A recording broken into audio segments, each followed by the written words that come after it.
Coucou, c'est Nicolas. Cette vidéo est comme une suite à celle sur la présentation de la nouvelle édition de Windows de Microsoft, Windows 11. Tout d'abord, je vais te diffuser la vidéo de présentation officielle de Windows 11 et on revient après pour expliquer les changements.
Aujourd'hui, c'est la première version en français que je vais te montrer et je vais la comparer à la version précédemment présentée. On y verra des changements surtout graphiques. Cette version est présentée comme la future version 21H2 de Windows 11. Cependant, il y aura bien une version 21H2 pour Windows 10 pour les systèmes non compatibles ou les personnes réticentes au passage à cette nouvelle édition de Microsoft. Je n'ai pas capturé l'installation de cette version étant quasiment identique que la version de développement. Les systèmes qui seront montrés dans cette vidéo sont virtuellement installés grâce au logiciel gratuit VirtualBox de l'éditeur Oracle. On arrive maintenant à la découverte de cette nouvelle version Windows 11 21H2 qui est affichée en grand à gauche et j'affiche en petit à droite la version de développement de Windows 11 présentée dans une précédente vidéo. Nous voici sur le bureau de Windows, on aperçoit désormais une nouvelle présentation des icônes à droite sur la barre des tâches, ainsi qu'un changement graphique pour l'affichage de la date et l'heure. L'alignement au bas de l'écran est le seul emplacement autorisé pour la barre des tâches, on ne peut plus la déplacer ni en haut ni sur un des deux côtés.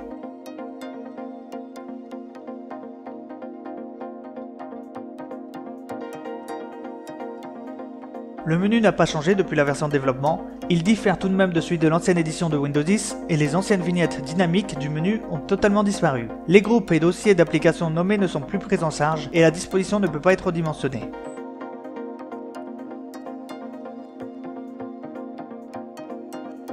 Les versions étant activées, on peut modifier l'arrière-plan et effectuer d'autres personnalisations. Les menus via le clic droit ont changé, devenus plus lisibles. Les choix principaux sont affichés et les autres choix sont disponibles en cliquant en bas de ce nouveau menu. L'organisation des paramètres a gravement changé.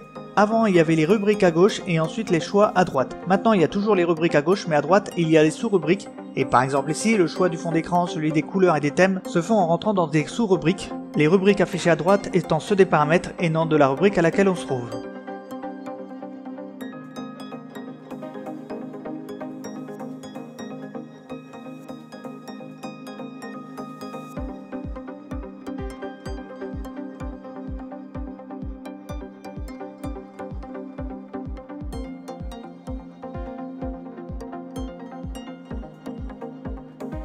Voici les versions avec le mode clair que la plupart utiliseront. Voici le menu principal en mode clair. De retour avec le mode sombre qui est mieux adapté pour les yeux. Les icônes sont donc des pictogrammes vus de devant contrairement à toutes les versions précédentes de Windows. Cependant, l'explorateur a une différente organisation de ses options en haut de fenêtre. On verra en utilisant le système au fil du temps si l'absence des onglets qu'on connaissait sera un point négatif ou non.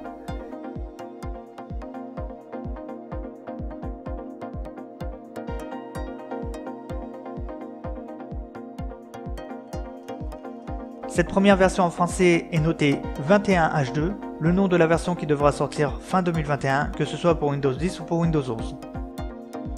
L'organisation des paramètres a encore changé, les rubriques à gauche restent pendant la navigation dans les paramètres et les autres éléments sont organisés dans les sous-rubriques, comme j'ai expliqué précédemment. Voilà pour les changements graphiques qui vont faire changer certaines habitudes d'utilisation du système. D'autres découvertes sont à faire, mais comme je n'utilise pas un compte Microsoft, je ne pourrai pas montrer les widgets, et comme je n'utilise pas les services Microsoft par exemple pour enregistrer mes contacts, je ne peux pas montrer ces nouveautés. La configuration requise pour l'installation de ce nouveau système est celle-ci. Un processeur avec une vitesse minimale d'1 GHz, 64 bits avec au moins 2 cœurs, 4 Go de mémoire vive, donc la RAM, 64 Go de stockage minimum. Après maintenant on est vraiment avec des disques de données qui font 500 Go, 1 Teraoctet, donc la place ce n'est plus un problème non plus. Il faudra aussi une carte graphique compatible DirectX 12 et il y aura aussi diverses d'autres restrictions. L'une d'entre elles est la possession d'un module de plateforme sécurisé appelé TPM. Il faudra la version 2 pour normalement installer ce système d'exploitation, même si la plupart des ordinateurs, surtout ceux qui ont plus de 4 ans, ne possèdent pas la technologie de module de plateforme sécurisé TPM. Comme beaucoup d'utilisateurs d'ordinateurs ne possèdent pas ces modules, du fait de l'ancienneté de leur matériel informatique, ou comme moi qui possède une carte mère très récente mais qui ne comprend pas ce module, j'espère qu'ils vont accepter l'installation de ce Windows sur ces nombreuses machines, car en 2025, les dernières versions de Windows 10 ne seront plus prises en charge et n'auront plus de mise à jour de sécurité ni aucune autre mise à jour. Pour le moment, j'ai réussi à installer ces systèmes virtuellement sur mon ordinateur et aucun problème ne s'est manifesté. Donc il se peut peut-être même que le logiciel de virtualisation simule un système possédant ce module. Il se peut aussi que c'est parce que ce sont des versions de développement, ces contraintes ne soient pas encore obligatoires.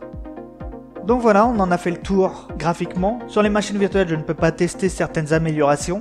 En tout cas, dis ce que tu penses de ces différences si tu as envie en commentaire et on se retrouve bientôt pour une prochaine vidéo.